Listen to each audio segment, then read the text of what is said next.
with me, I'm a planner. And I honestly started becoming a planner because of him. I was just about to say, she ain't no Shut up. You're lying. Shut up. Like, when did she ever plan anything? Because no, when we first met, I was like, I get there when I get there. Like, why are you stressing? You know? Soon come. She Jamaican, so everything is soon come. It's just, it ain't no plan to it. No matter with it.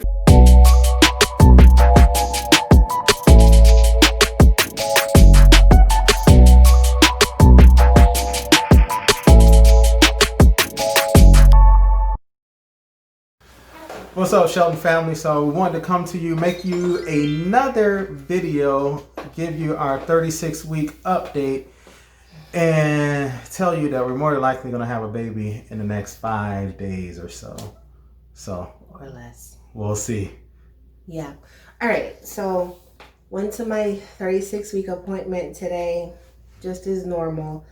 They did a stress test, which my other kids I didn't have to do. The NST, which I think is neonatal stress test. So they put the band on your belly and measure the baby's heart rate. I think the heart waves and everything. So kind of was in there a little longer than I was expecting to be in there.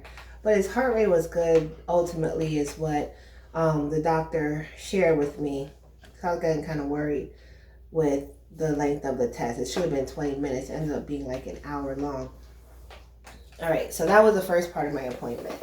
Then the second part was our 36-week ultrasound, which with this everything, this is just totally different for me. With all my other kids, didn't have this many ultrasounds because I have to monitor Kenzie closer because I'm older. She's geriatric. Shut up. Shut up. So yeah, it was more ultrasound. So basically, it's just all of them are just measuring my amniotic fluid. So we'll back up 2 weeks. At 34 weeks, they did the same thing. They measured the amniotic fluid, and then a week later, I got a phone call that my amniotic fluid is on the low end of normal. It's okay, but it was on the lower end. I didn't know what the number was. I don't even know what the range is because I'm just not labor and delivery. 5 to 8 is low. He just looked it up. But yeah, I was actually 8 point something is what I found out today. So anyway, now fast forward to my appointment today. So between last week and this week, I was trying to drink a lot more water. You guys know I'm a nurse, so it's 12, 13-hour shifts. And of course, we try to drink as much as we can. But even so, it's still hard to find that time to just stop and drink water. It sounds like it's so easy to do, but it honestly, like, time just goes by when you're working at the hospital. So anyway, on my days off is when I put myself on bed rest so I can just give my body time to recover, and then I drink a ton of water. Okay, it comes in, it goes right back out. Mm-hmm. And what I noticed too is that I started throwing up again. So I Googled that to see like how normal that is, and I think it's normal. I'm not throwing up like I was in my first trimester, but I noticed like I was starting to throw up again. So I'm like, what the heck is this? So I mentioned it to the doctor, and as long as I'm staying hydrated, she wasn't concerned or anything. So I'm kind of wondering if that might have played a role in the decrease of my amniotic fluid. Maybe not. I don't know. Because again, I'm not labor and delivery. Yeah. So anyway, so my appointment today, they did the same thing with the ultrasound. They measure Kenzie. They measure my amniotic fluid, and shockingly, it's even lower than what it was 2 weeks ago. From when I got the phone call. It was like 8 point something. Today it was 4 point something. Yeah. So it's like it dropped 50%. So it's just not good. Critical. It's below what it should be. Yeah. Okay, so it's not even like on the low end of normal. It's on the low end of abnormal, I think is what that range was. So anyway, with me, I'm a planner, and I honestly started becoming a planner because of him. I was just about to say, she ain't no Shut up. You're lying. Shut up. Like, when did she ever plan anything? Because no, when we first met, I was like, I get there when I get there. Like, why are you stressing? You know, soon come. She Jamaican, so everything is soon come. It's just it ain't no plan to it. No matter with it. It's just whenever it happens. He gonna bring out the pots for y'all. But no, but seriously, like I've always been the kind like I get there when I get there, or plans change. You know, you kind of go with the flow. Like I'm not gonna stress, but now I plan. Okay. So in my plans, you know, Kenzie is not due until September 15th. So I'm like, okay, well, maybe he'll come 2 weeks early. So that puts me at 38 weeks, which mentally, like, I'm planning 38 weeks. I'm ready for 38 weeks. Yeah. You know, I planned my PTO. I put in my days. Now I'm cutting back hours at work to slow down, but I'm still working, you know. But guess what? Kenzie got other plans. I go to my doctor's appointment today, and my doctor was like, I'll give you an option. You can go to the hospital now, or you can go next week. And I'm like, I'm just not ready for this. Yeah. So I asked her, like, honestly, whatever is going to be best for the baby. So I told her, I said, I'm honestly not ready to go now, but what are the risks if I do go? Because he's 36. And of course, we know at 37, it's just a few days away. But with babies and their development, it's like clockwork. Yeah, at 37 weeks is when their lungs are more mature. Even though it's a few days from now, it's still not as mature as it will be. Correct. Next week. Each day is better than the next. Right. So anyway, that was my concern. So I asked her what are the risks, and of course it's respiratory. If he goes now, he's considered preterm. But if I wait 37 weeks, he will be full term. Okay. Yeah. So I still don't fit in my 38-week plan, but Kenzie running the show, and I'm good with that.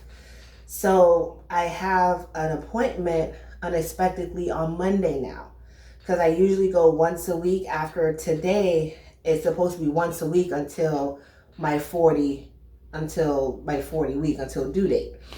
But no, she wants me back on Monday. So I'm going to go Monday. We're going to do the same thing, the same NST test. And then they'll do an ultrasound to measure his fluid. And if it's the same, then I'm going from my appointment straight to the hospital. So it's kind of, I freaked out. I won't lie. As soon as I got in the car, I just cried. Because it just, you know, you just don't plan for something. And it's like you got to just get ready and get ready now type thing. It's like reality hit me. And it's like, you just want the baby to be healthy. You want a healthy and safe delivery. We've been praying for that since conception, you know, and I'm a firm believer in God. It's all in his hands, all in his hands, all in his control. And now with COVID, that's another stressor for me, because working at the hospital, visitation, I already know is limited. So I'm not going to have, you know, the big family room like we did with our other kids, where my family was there, his family was there. We're not going to have that this time for Kenzie. And just thank God I will be able to have him there. He couldn't go to my doctor's appointment because of COVID, so they restricted that. So like I said, this pregnancy has just been totally different. I really wish he could have been at least at this appointment with all the information and the news I was getting. I really could have used like the physical presence of my husband being there. But you kind of just gotta just go with it, you know? Yeah, I think the hardest thing with this whole process, especially with COVID-19, is not being able to go through it together. I mean, early on I was able to go to some of the doctor's appointments, but I believe it was as of mid-July or July 31st. It was July 31st is when they changed. And honestly, it's kind of been like back and forth with visitation. Like the numbers are going up, old numbers are coming down, numbers are going up. So, again, just trying to plan, because honestly, I believe on Monday, after my appointment, I'm just going to the hospital. And of course, now the kids are homeschooled because of COVID. Thanks, COVID. They're homeschooling, so my babe has to balance work with the company getting them their schoolwork, getting their assignments done. And now Kenzie, and I believe next week is officially when assignments are now in, because today they did all their orientation and everything. Yeah. Next week is the official first week of school as to when they will actually have assignments that are due and that will be graded. So it's a lot that's going to take place next week. If we're induced on Monday, the 24th, that's the kids' first Monday of actual schoolwork, starting it a little bit early, but most classes, or teachers said they're not going to open the classes up for us until Tuesday. So most of the curriculum, you could see it earlier this week, but a lot of stuff was taken down now. So providing some normalcy for the kids in that respect. Our daughter's in first grade. She still wears her backpack to the laptop, which is in the living room and the dining room. That's a battle you don't want to fight. She's missing school because she wants to go. She misses her friends. She misses everything that she was doing. So on top of that, we were hoping to be able to get through at least the first 2 weeks of school or get some momentum with them doing school from home before introducing a new baby. But it looks like that's not going to be the case. It looks like before they even have assignments due, the baby will be here. And that's going to adjust the schedule significantly. And, just being able, because it's not guaranteed, with the way the hospital is, it's not guaranteed now that I'll be able to be there for the delivery and then be able to come home and get dinner ready, get the kids ready for bed or anything like that. Because the mandate as of this moment is once we go to the hospital, we cannot leave until we're discharged. So I'll be stuck there. So it's a lot to figure out. It's a lot to lean on neighbors. It's a lot to lean on everyone. You having a contraction? Having a contraction now. So the plan is, if we are going to be induced, to live it up and party all day Sunday. Yeah, boy. With my water. But no, one thing that I am kind of worried about is the induction, because I've never been induced, and I'll just share with my husband. It's so hard when you're on the healthcare side of things, because you kind of see behind the scenes, and it's like, oh, I don't want to go through that, or like I've done the COVID test on people and I gotta get it done. I don't like that. So it gives me anxiety, and I've never been an anxious person, but it's like, I asked my doctor today, I said, if I get induced, like what can I expect? And she was like, oh, it could be 1 to 3 days. Remember, you're NPO. I won't be eating. And that was the first thing I thought. Like, I'm not going to be able to eat for 3 days.